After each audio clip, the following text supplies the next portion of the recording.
Hi, and welcome back to Design. I'm architect Sara Jarbo. Today, we're talking about interior architecture. What does it mean? And how can you implement it in your own home? And how it can help you stay true to your budget and make the most out of it. Stay with us to know exactly how you can implement this in your own home.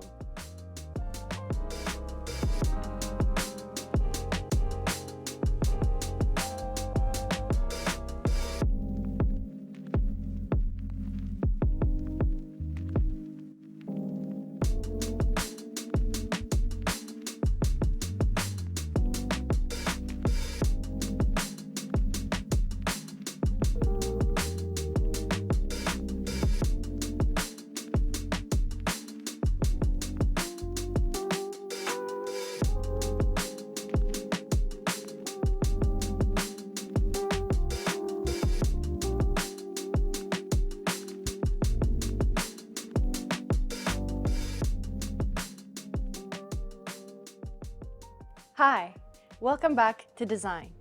Today we're interviewing the gorgeous interior architect Shams Al-Nashi. Hi Shams.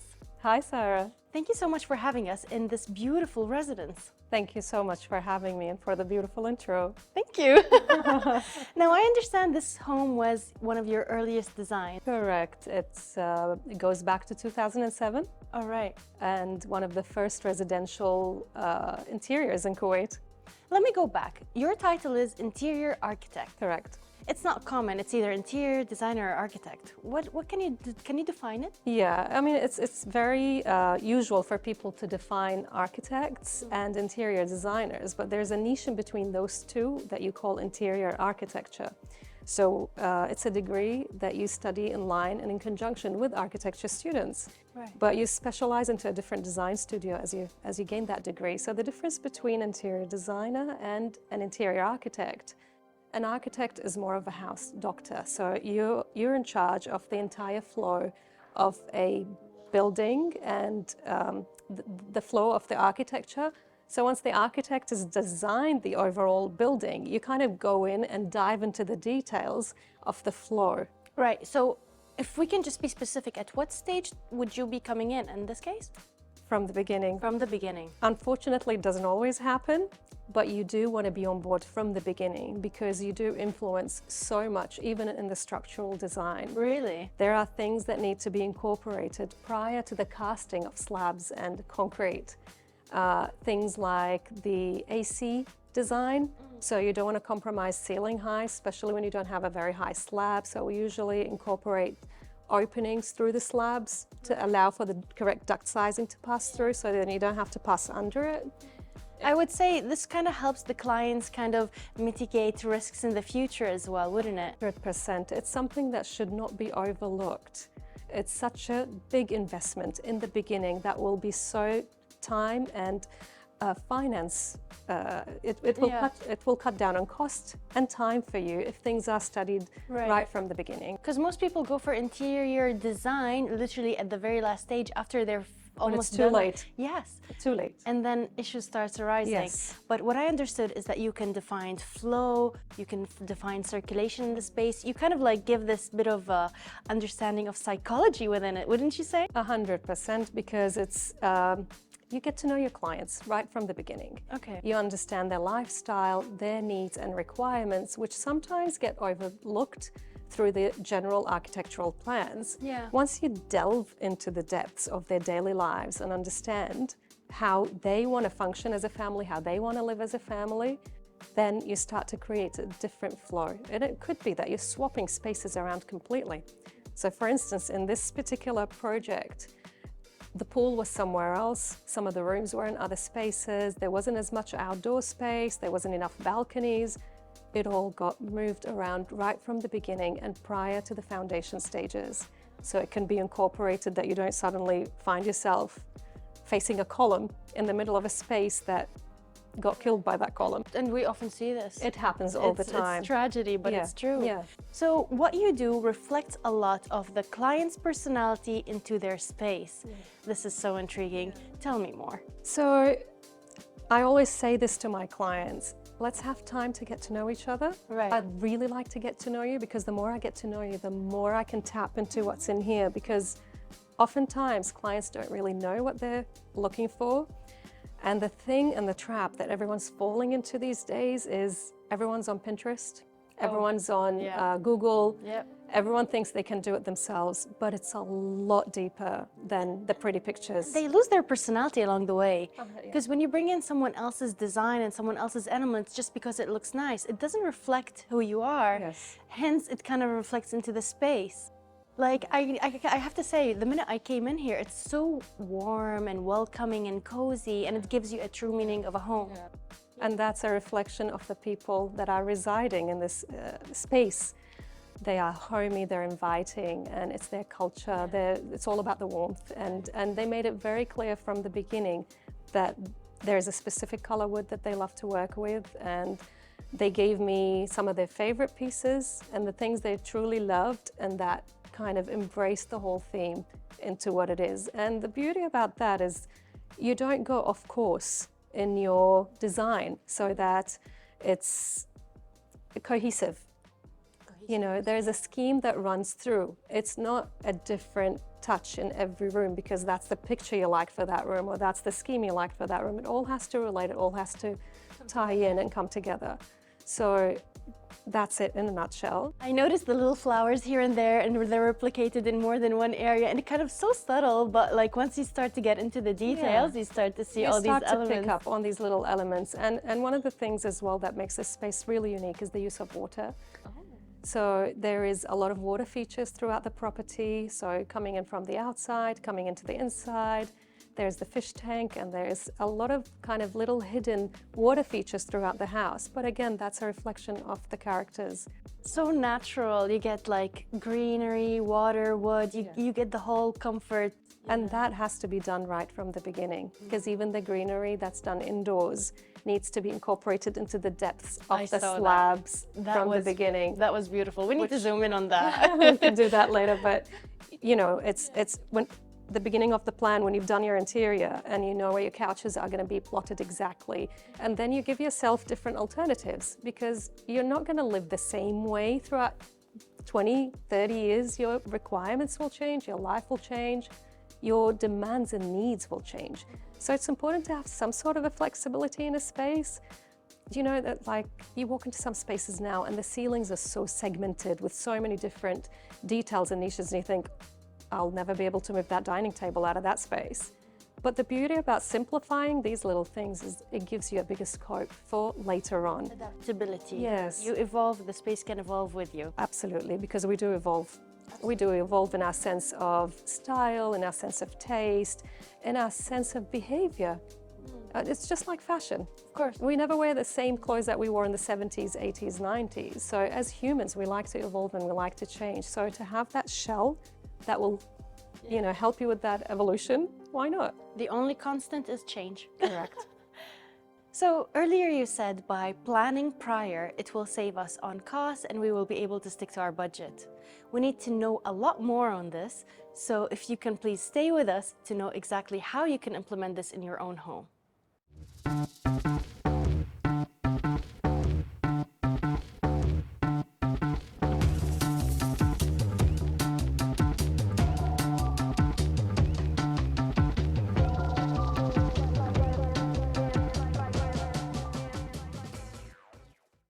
Hello again.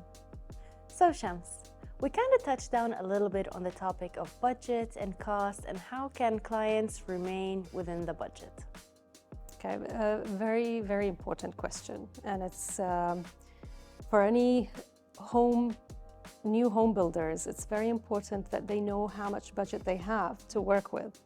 And it's the role of the interior architect to come on board and filter that budget into what can be done in reality.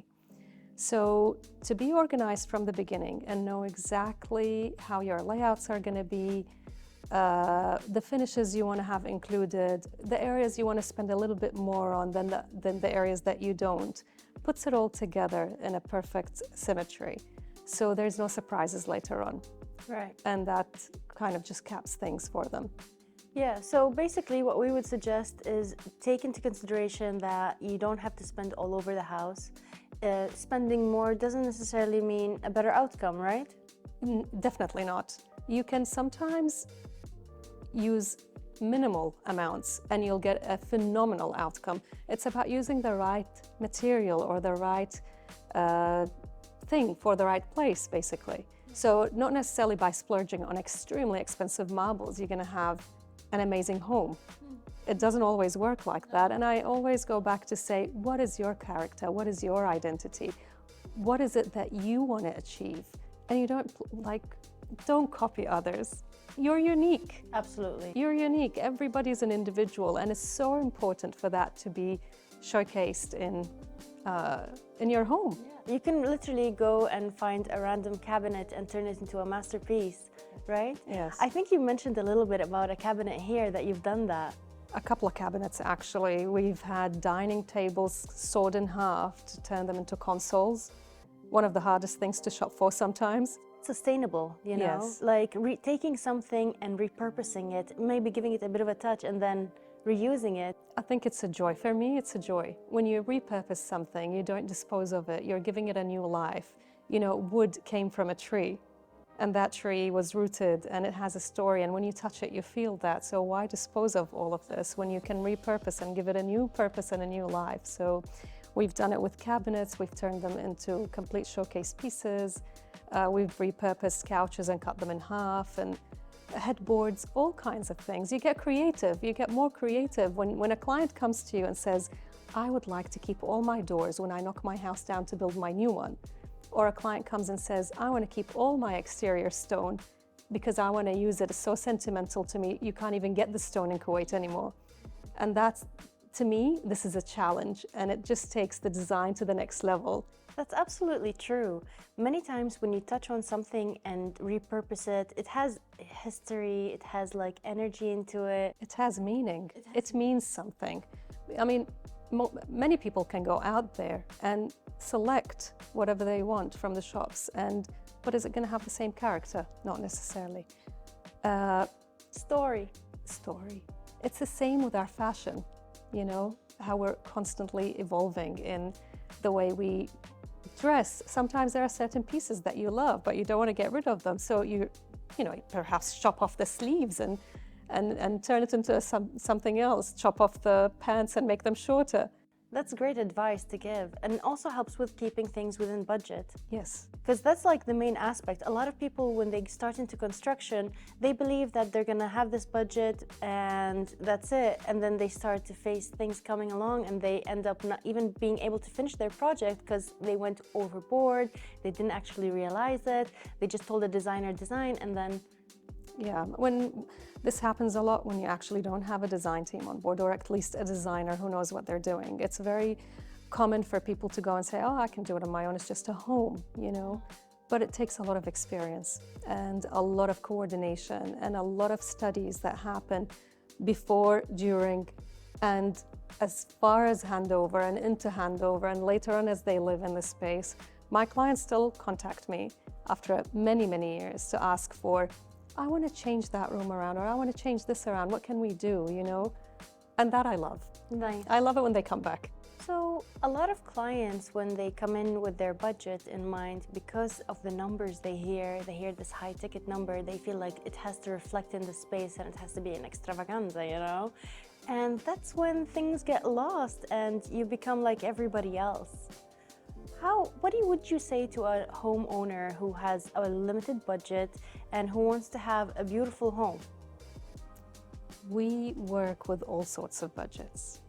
You know, one size doesn't fit all, and everybody has a certain vision in mind. Spending less, spending more, at the end of the day, the space has to reflect you in whatever budget you can afford. And you don't have to splurge in every single room. Right. You can pick and choose your places. So you might have the simplest floors and walls, but you want to invest in a nice couch and you want that nice background for it. Or for you, the bathrooms are more important than any other space in the house. Kitchen is more important. Everybody's needs and requirements are different. So splurging doesn't necessarily give you a beautiful place. A beautiful place can be achieved with the cheapest resources. I wouldn't compromise on the finishing, but I would compromise on certain selections in the process. You said something here that I think we should touch down on. You mentioned selection, material selection. Tell me more on this. How can we tell people to understand how important this is? When you're selecting materials, the materials I'm referring to in this case are actually not the finishing materials themselves, but the materials that go into your infrastructure. So the type of piping you want to use, the type of insulation you're going to have for your waterproofing, the way you run your electrical conduits. This is the important, it's the layer in between the layers that no one gets to see. This is an area where I always advise all clients to not compromise, choose the best, Right. because that will give you peace of mind in the long run. Everything else that goes on top goes back to your budget based on your finishes. So you can have a tile that's going to cost you 100 KD and you can have a tile that's going to cost you 10 KD. And we have so much in the market on offer for everybody's scale of budget. That's a great advice. So basically, in things that matter, do not go cheap. Make sure you get the right stuff, because even like infrastructure and these things are not easily accessible. So if anything goes wrong, it's going to be so costly to maintain. Meanwhile, if you have issues with your flooring, a tile broke, Easily replaced, easily replaced. it's a great idea. But how can we go more into is there anything specific when it comes to actual finished selections that you would want to give a tip on? I always ask from my client for their favorite item, something that inspires them. I usually say, okay, create a Pinterest board for me. Let me see what you're thinking. Let me know what your thoughts are. What is it that you really like? Do you have a piece of art that's so close to your heart, or is there a specific sculpture or something to ignite that initial It gives a thought. sentimental vibe to it, you know. Yes. It makes it a home because you have attachment to these You have items. a story. Yes, story. You have a story. Your home is your story. It's a theater that sets you on, it's your stage. You're the performers in that space and you're in it on a daily basis. So why copy everyone else? No. It's very important that vision is very clear. I love it when clients come to me and they've done their homework and I push them. Since you mentioned you love it when they come with the homework, what do you think is a good homework for people to do before they come to you? Get a mood board together, get your vision. Look at pictures that spark joy for you. What is it? Is it a main big front door? Is it a beautiful open space living and a dining kitchen? What is it that is gonna make you happy on the long run in that Sparks space? joy. Yes, it has to spark joy for you. Don't think about the people that are gonna be visiting you. Think about you on a daily basis and what's gonna spark joy for you. You have given us such great insight. Spark joy, make sure you have an identity, and you can do whatever you want within your budget. And don't be afraid to be different. Amazing. Thank you so much again for being with us. Thank you for having me. It's an absolute pleasure. Thanks, Sarah. Thank you. Amazing. I hope this has been beneficial to you, and I hope this is something that you can take with you. Stay with us until next time.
Today's topic is going to be interior design styles. Of course, we have a really long list of interior design styles, but today we will be focusing only on 4 different styles.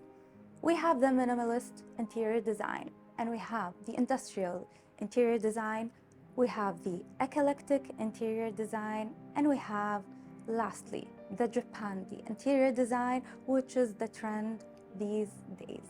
Firstly, we have the minimalist interior design. It is based on the Japanese philosophy, less is more. What is less? We have less furniture, simple furniture, less decor, less everything in materials. What more do we have? We have more space, more ease to the eyes and soul. It's a very simple and comfortable ambience. Secondly, we have the industrial interior design. It is inspired by factories and warehouses. It consists of exposed pipes and beams, and the materials used are bricks, concrete, and steel. Thirdly, we have the eclectic interior design, and to be honest, this is my favorite style in interior design. It consists of different hand-picked, selected elements to be added in the interior of the space. What do I mean when I say hand-picked and different? It consists of different elements, different colors, and different textures. And that's the special part of eclectic designs. And lastly, we have the Japandi interior design. And the Japandi interior design is the trendy interior design of this year. It is the combination of the Japanese and the Scandinavian interior design. It is minimal, functional, and simplistic.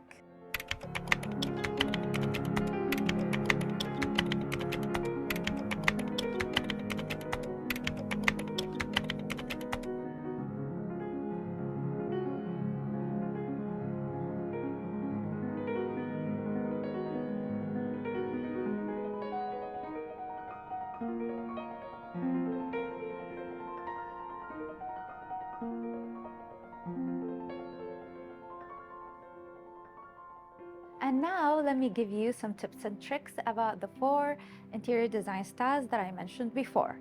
And firstly, we have the minimalist interior design. First tip, always use neutral colors as a base, like beige, cream, brown, black, or white. And always make sure that there's no clutter around your minimalist space. And make sure there's open space in your design. When I say open space, I don't necessarily mean that the whole design should be spacious. No, but actually try as much as you can that there's enough space to actually feel the presence of the minimal design. And when we come to think about the elements that we're going to add into the minimal space, we have to actually put in mind that the minimal the element, the better. How can I decide? It's about the functionality of the element. If I don't need this extra seat, why am I adding it? No, I should not add it, and I should never even think about purchasing it. And when we come to think about the floors, we should always go for wooden floors such as parquet, PVC, or marble or granite.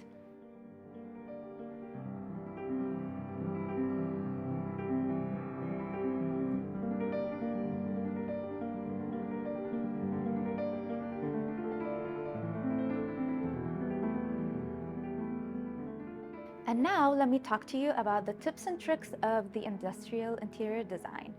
It consists of straight, sharp lines. It is rough, rugged, and masculine due to the elements that we use in the industrial space. The colors that we use are rustic brown, black, gray, and white. And sometimes it is really nice to add a pop color to break the roughness of the industrial design. And we have to always put in mind that the base materials shall be wood, steel, leather, concrete, or bricks. And sometimes we can add some of the materials or we can add all of the materials.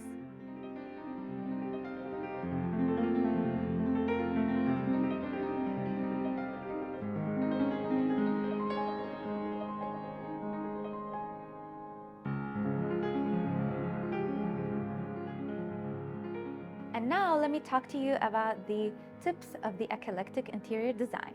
You should always be aware not to match elements, and you should always have fun mixing different textures. And to make it even more fun, add some art pieces, play with the colors, mix and match different style genres.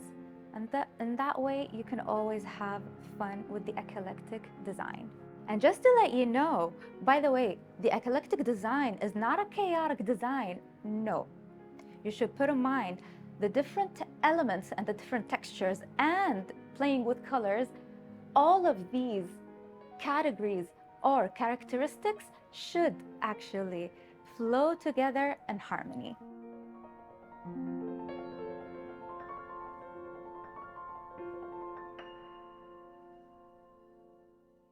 And lastly, we come to the trend of the year, the Japandi interior design. Firstly, we should always design in a mindful ambience to give serenity to the mind and soul, and the peacefulness through the colors of the design. It's really nice to add some decor with a twist to add harmony to the design. And we should try as much as we can to add the sustainable elements to the design, like the materials and the light fixtures.